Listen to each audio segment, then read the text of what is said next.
ഹബക്കുക്ക് അധ്യായം 1. ഹബക്കുക്ക് പ്രവാചകന് ദർശനത്തിൽ ലഭിച്ച ദൈവത്തിൻ്റെ അരുളപ്പാട്.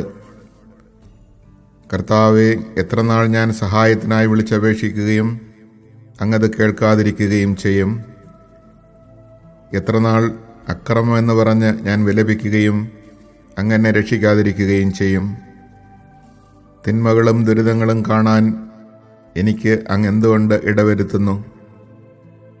നാശവും അക്രമവും ഇതാ എൻ്റെ കൺമുമ്പിൽ. കലഹവും മത്സരവും തല ഉയർത്തുന്നു. നിയമം നിർവീര്യമാക്കപ്പെടുന്നു, നീതി നിർവഹിക്കപ്പെടുന്നില്ല.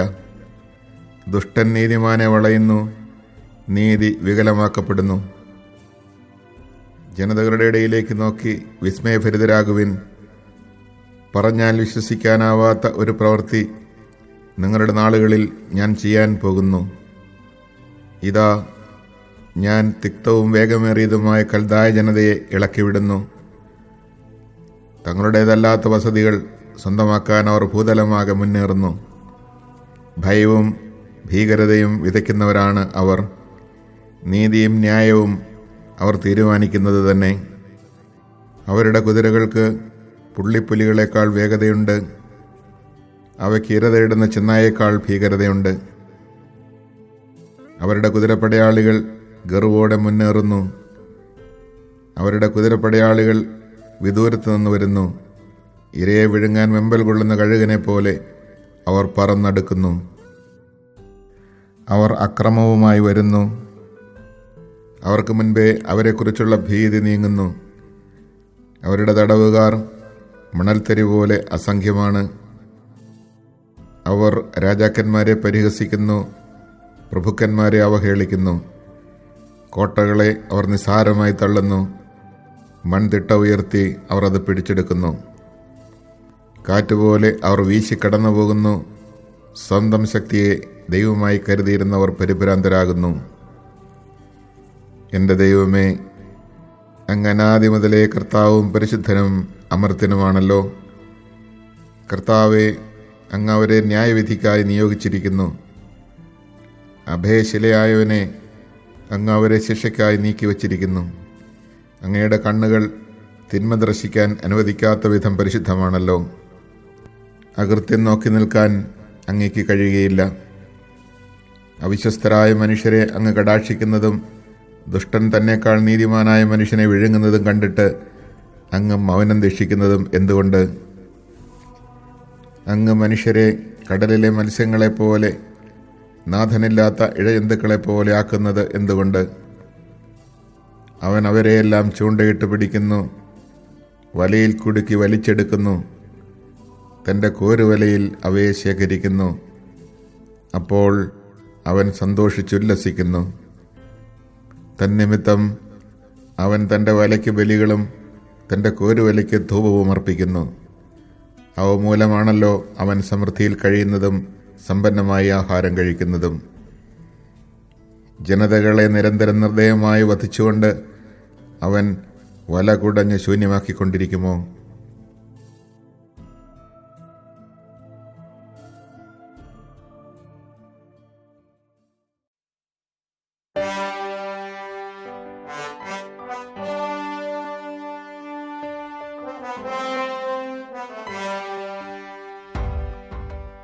ഹബക്കുക്ക് അധ്യായം 2. ഞാൻ എൻ്റെ കാവൽ ഗോപുരത്തിൽ നിലയുറപ്പിക്കും. അവിടുന്ന് എന്നോട് എന്തു പറയുമെന്നും എൻ്റെ ആവലാതിയെക്കുറിച്ച് അവിടുന്ന് എന്ത് മറുപടി നൽകുമെന്നും അറിയാൻ ഞാൻ കാത്തിരിക്കുന്നു. കർത്താവ് എനിക്ക് ഉത്തരമരുളി, ദർശനം രേഖപ്പെടുത്തുക. ഓടുന്നവന് പോലും വായിക്കത്തക്ക വിധം ഫലകത്തിൽ വ്യക്തമായി എഴുതുക. ദർശനം അതിൻ്റെ സമയം പാർത്തിരിക്കുകയാണ്. ആ സമയം അടുത്തുകൊണ്ടിരിക്കുന്നു. അതിന് മാറ്റമുണ്ടാവുകയില്ല. അത് വൈകുന്നെങ്കിൽ അതിനായി കാത്തിരിക്കുക.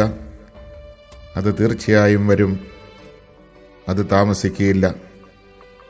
ഹൃദയപരമാർത്ഥതയില്ലാത്തവൻ പരാജയപ്പെടും. എന്തെന്നാൽ നീതിമാൻ തൻ്റെ വിശ്വസ്തത മൂലം ജീവിക്കും. വീഞ്ഞ് വഞ്ചന നിറഞ്ഞതാണ്. ഗർവിഷ്ഠൻ നിലനിൽക്കുകയില്ല.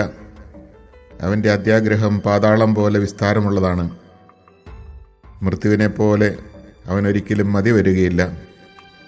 ജനതകളെയെല്ലാം അവൻ തനിക്കായി ശേഖരിക്കുന്നു. ജനപദങ്ങളെ തൻ്റേതെന്ന പോലെ അവൻ പിറക്കിക്കൂട്ടുന്നു. ഇവർ നിന്ദയോടും പരിഹാസത്തോടും കൂടെ അവനെതിരെ തിരിഞ്ഞു പറയും. സ്വന്തമല്ലാത്തവ കുന്നുകൂട്ടുന്നവന് എത്ര നാളത്തേക്കാണത്? പണയവസ്തുക്കൾ വാരിക്കൂട്ടുന്നവന് ഹാ കഷ്ടം. നിന്റെ കടക്കാർ പാഞ്ഞെടുക്കുകയും നിന്നെ ഭയാധീനനാക്കുന്നവർ ഉണരുകയും ചെയ്യുകയില്ലേ? അപ്പോൾ നീ അവർക്ക് കൊള്ളവസ്തുവായിത്തീരും. നീ അനേക ജനതകളെ കൊള്ളയടിച്ചതിനാൽ നീ രക്തം ചൊരിയുകയും ഭൂമിയോടും നഗരങ്ങളോടും അതിലെ നിവാസികളോടും നീ അക്രമം കാണിച്ചതിനാൽ ജനപദങ്ങളിൽ അവശേഷിക്കുന്നവർ നിന്നെ കൊള്ളയടിക്കുകയും ചെയ്യും. അനർത്ഥങ്ങൾ എത്തിപ്പിടിക്കാതിരിക്കാൻ ഉന്നതത്തിൽ കൂടുകൂട്ടേണ്ടതിന് തൻ്റെ കുടുംബത്തിനു വേണ്ടി അന്യായമായി ധനം നേടുന്നവന് ഹാ കഷ്ടം. പല ജനതകളെയും നശിപ്പിച്ച് നീ നിന്റെ ഭവനത്തിന് അപമാനം വരുത്തിവെച്ചു. നിന്റെ ജീവൻ നഷ്ടപ്പെടുത്തി. ഭിത്തിയിൽ നിന്ന് കല്ല് വിളിച്ചു പറയും, മേൽക്കൂരയിൽ നിന്ന് തുലാം മറുപടി പറയും. രക്തം കൊണ്ട് നഗരം പണിയുകയും അകൃത്യം കൊണ്ട് പട്ടണം സ്ഥാപിക്കുകയും ചെയ്യുന്നവന് ആ കഷ്ടം. അഗ്നിക്കിരയാകാൻ വേണ്ടി മാത്രം ജനങ്ങൾ അധ്വാനിക്കുന്നതും വ്യർത്ഥതയ്ക്കു വേണ്ടി ജനതകൾ ബന്ധപ്പെടുന്നതും സൈന്യങ്ങളുടെ കർത്താവിൻ്റെ ഹിതമനുസരിച്ചാണല്ലോ. ജലം സമുദ്രത്തെ മൂടുന്നതുപോലെ കർത്താവിൻ്റെ മഹത്വത്തെക്കുറിച്ചുള്ള അറിവ് കൊണ്ട് ഭൂമി നിറയും. അയൽക്കാരുടെ നഗ്നത കാണാൻ വേണ്ടി അവരെ ക്രോധത്തിൻ്റെ പാനപാത്രം കുടിപ്പിച്ച് ഉന്മത്തരാക്കുന്നവർക്ക് ആ കഷ്ടം. മഹത്വത്തിനു പകരം വെറുപ്പുകൊണ്ട് നിനക്ക് ചെടിപ്പുണ്ടാകും. നീ കുടിക്കുക, മതോന്മത്തനാവുക. കർത്താവ് തൻ്റെ വലതു കൈയിലെ പാനപാത്രം നിന്റെ നേരെ നീട്ടും. ലജ്ജ നിന്റെ മഹത്വത്തെ മറയ്ക്കും. ലബനോനോട് നീ ചെയ്ത അക്രമം നിന്നെ അടിപ്പെടുത്തും. നീ രക്തം ചൊരിയുകയും ഭൂമിയോടും നഗരങ്ങളോടും അതിലെ നിവാസികളോടും അക്രമം കാണിക്കുകയും ചെയ്തതിനാൽ വന്യമൃഗങ്ങൾ വരുത്തുന്ന നാശം നിന്നെ ഭയവിഹുലനാക്കും. വിഗ്രഹം കൊണ്ട് എന്തു പ്രയോജനം? ശില്പി തീർത്ത ലോഹബിംബവും വ്യാജോപദേഷ്ടാവുമല്ലേ അത്? മോഹവിഗ്രഹങ്ങൾ ഉണ്ടാക്കുമ്പോൾ ശില്പി സ്വന്തം കരവിരുതിലാണ് ആശ്രയിക്കുന്നത്. അതിന് വെളിപാട് നൽകുവാൻ കഴിയുമോ? സ്വർണവും വെള്ളിയും കൊണ്ട് പൊതിയപ്പെട്ടിരിക്കുന്നുവെങ്കിലും അതിനുള്ളിൽ ജീവശ്വാസം ഇല്ല. എന്നാൽ കർത്താവ് തൻ്റെ വിശുദ്ധ മന്ദിരത്തിലുണ്ട്. ഭൂമി മുഴുവൻ അവിടുത്തെ മുൻപിൽ മൗനം ഭജിക്കട്ടെ.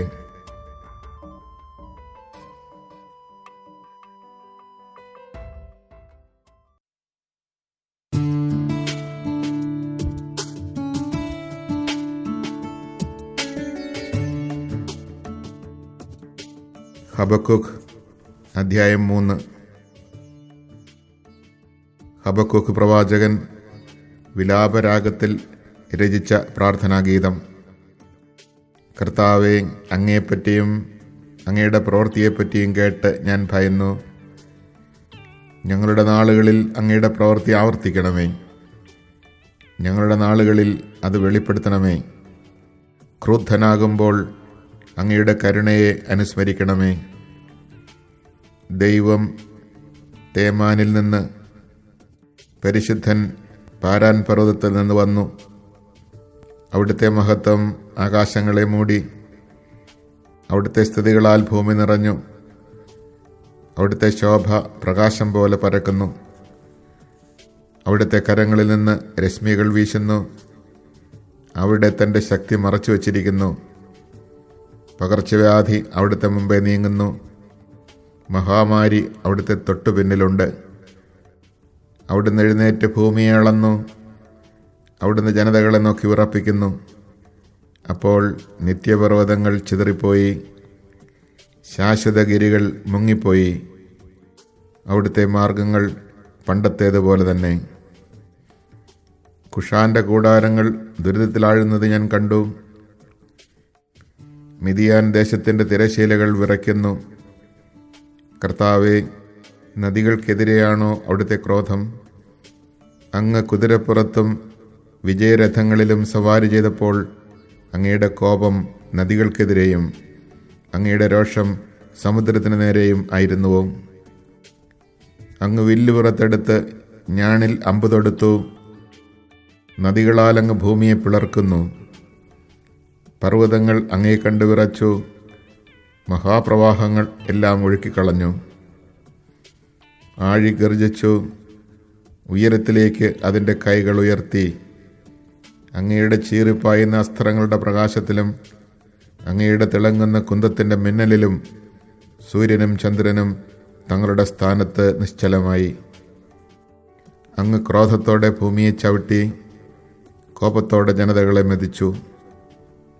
അങ്ങയുടെ ജനത്തിൻ്റെ, അങ്ങയുടെ അഭിഷിക്തൻ്റെ രക്ഷയ്ക്ക് വേണ്ടി അങ്ങ് മുന്നേറി. അങ്ങ് ദുഷ്ടൻ്റെ ഭവനം തകർത്തു, അതിൻ്റെ അടിത്തറ വരെ അനാവൃതമാക്കി. അഗതിയെ ഒളിവിൽ വിഴുങ്ങാമെന്ന വ്യാമോഹത്തോടെ എന്നെ ചിതറിക്കാൻ ചുഴലിക്കാറ്റ് പോലെ വന്ന അവൻ്റെ യോദ്ധാക്കളുടെ തല അങ്ങ് കുന്തം കൊണ്ട് പിളർന്നു. സമുദ്രത്തെ, അതിൻ്റെ ഇളകിമറിയുന്ന തിരമാലകളെ അശ്വാരൂഢനായി അങ്ങ് ചവിട്ടിമെതിച്ചു. ഞാൻ കേട്ടു, എൻ്റെ ശരീരം വിറയ്ക്കുന്നു. മുഴക്കം കേട്ട് എൻ്റെ അധരങ്ങൾ ഭയന്ന് വിറയ്ക്കുന്നു. എൻ്റെ അസ്ഥികൾ ഉരുകി, എൻ്റെ കാലുകൾ പതറി.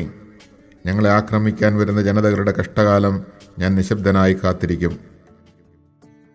അത്തിവൃക്ഷം പൂക്കുന്നില്ലെങ്കിലും, മുന്തിരിയിൽ ഫലങ്ങളില്ലെങ്കിലും, ഒലിവ് മരത്തിൽ കായ്കൾ ഇല്ലാതായാലും, വയലുകളിൽ ധാന്യം വിളയുന്നില്ലെങ്കിലും, ആട്ടിൻകൂട്ടം ആലയിലറ്റുപോയാലും, കന്നുകാലികൾ തൊഴുത്തിൽ ഇല്ലാതായാലും ഞാൻ കർത്താവിൽ ആനന്ദിക്കും.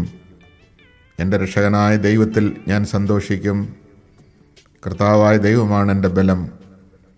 കലമാൻ്റെ പാദങ്ങൾക്കെന്ന പോലെ അവിടുന്ന് എൻ്റെ പാദങ്ങൾക്ക് വേഗത നൽകി. ഉന്നതങ്ങളിൽ അവിടുന്ന് എന്നെ നടത്തുന്നു. ഗായക സംഘ നേതാവിന് തന്ത്രീനാദത്തോടെ.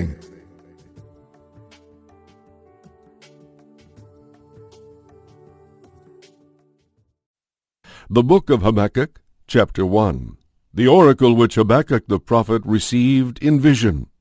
How long, O Lord? I cry for help, but you do not listen.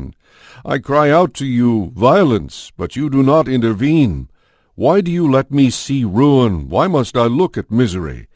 Destruction and violence are before me. There is strife and clamorous discord. This is why the law is benumbed, and judgment is never rendered, because the wicked circumvent the just. This is why judgment comes forth perverted. Look over the nations and see, and be utterly amazed. For a work is being done in your days that you would not have believed were it told. For see, I am raising up Chaldea, that bitter and unruly people, that marches the breadth of the land to take dwellings not his own. Terrible and dreadful is he. From himself derive his law and his majesty. Swifter than leopards are his horses, and keener than wolves at evening. His horses prance, his horsemen come from afar. They fly like the eagle hastening to devour. Each comes for the rapine. Their combined onset is that of a storm wind that heaps up captives like sand. He scoffs at kings, and princes are his laughingstock. He laughs at any fortress, heaps up a ramp, and conquers it. Then he veers like the wind and is gone. This culprit who makes his own strength his God. Are you not from eternity, O Lord, my holy God, immortal? O Lord, you have marked him for judgment. O rock, you have readied him for punishment. Too pure are your eyes to look upon evil, and the sight of misery you cannot endure. Why then do you gaze on the faithless in silence, while the wicked man devours one more just than himself? You have made man like the fish of the sea, like creeping things without a ruler. He brings them all up with his hook. He hauls them away with his net. He gathers them in his seine, and so he rejoices and exults. Therefore he sacrifices to his net and burns incense to his seine. For thanks to them his portion is generous and his repast sumptuous. Shall he then keep on brandishing his sword to slay peoples without mercy? Chapter 2. I will stand at my guard post, and station myself upon the rampart, and keep watch to see what he will say to me, and what answer he will give to my complaint. Then the Lord answered me, and said, Write down the vision clearly upon the tablets, so that one can read it readily. For the vision still has its time, presses on to fulfillment, and will not disappoint. If it delays, wait for it. It will surely come, it will not be late. The rash man has no integrity, but the just man, because of his faith, shall live. Wealth too is treacherous, the proud, unstable man, he who opens wide his throat like the nether world, and is insatiable as death, who gathers to himself all the nations, and rallies to himself all the peoples, shall not all these take up a taunt against him, satire and epigrams about him, to say, Woe to him who stores up what is not his! How long can it last? He loads himself down with debts. Shall not your creditors rise suddenly? Shall not they who make you tremble awake? You shall become their spoil. Because you despoiled many peoples, all the rest of the nations shall despoil you. Because of men's blood shed and violence done to the land, to the city, and to all who dwell in it. Woe to him who pursues evil gain for his household, setting his nest on high, to escape the reach of misfortune. You have devised shame for your household, cutting off many peoples, forfeiting your own life. For the stone in the wall shall cry out, and the beam in the woodwork shall answer it. Woe to him who builds a city by bloodshed, and establishes a town by wickedness. Is not this from the Lord of hosts? Peoples toil for the flames, and nations grow weary for naught. But the earth shall be filled with the knowledge of the Lord's glory, as water covers the sea. Woe to you who give your neighbors a flood of your wrath to drink, and make them drunk till their nakedness is seen. You are filled with shame instead of glory. Drink you too, and stagger. On you shall revert the cup from the Lord's right hand, and utter shame on your glory. For the violence done to Lebanon shall cover you, and the destruction of the beasts shall terrify you. Because of men's blood shed, and violence done to the land, to the city, and to all who dwell in it. Woe to him who says to wood, Awake, to dumb stone, Arise. Can such a thing give oracles? See, it is overlaid with gold and silver, but there is no life breath in it. Of what avail is the carved image, that its maker should carve it? Or the molten image and lying oracle, that its very maker should trust in it, and make dumb idols? But the Lord is in his holy temple. Silence before him, all the earth. Chapter 3. Prayer of Habakkuk the prophet, to a plaintive tune. O Lord, I have heard your renown, and feared, O Lord, your work. In the course of the years, revive it. In the course of the years, make it known. In your wrath, remember compassion. God comes from Teman, the Holy One from Mount Paran. Covered are the heavens with his glory, and with his praise the earth is filled. His splendor spreads like the light. Rays shine forth from beside him, where his power is concealed. Before him goes pestilence, and the plague follows in his steps. He pauses to survey the earth. His look makes the nations tremble. The eternal mountains are shattered. The age-old hills bow low along his ancient ways. I see the tents of Cushan collapse. Trembling are the pavilions of the land of Midian. Is your anger against the streams, O Lord? Is your wrath against the streams, your rage against the sea, that you drive the steeds of your victorious chariot? Bared and ready is your bow, filled with arrows is your quiver. Into streams you split the earth. At sight of you the mountains tremble. A torrent of rain descends, the ocean gives forth its roar, the sun forgets to rise, the moon remains in its shelter. At the light of your flying arrows, at the gleam of your flashing spear. In wrath you bestride the earth, in fury you trample the nations. You come forth to save your people, to save your anointed one. You crush the heads of the wicked, you lay bare their bases at the neck. You pierce with your shafts the heads of their princes, whose boast would be of devouring the wretched in their lair. You tread the sea with your steeds amid the churning of the deep waters. I hear, and my body trembles. At the sound, my lips quiver. Decay invades my bones. My legs tremble beneath me. I await the day of distress that will come upon the people who attack us. For though the fig tree blossom not, nor fruit be on the vines, though the yield of the olive fail, and the terraces produce no nourishment, though the flocks disappear from the fold, and there be no herd in the stalls, yet will I rejoice in the Lord, and exult in my saving God. God, my Lord, is my strength.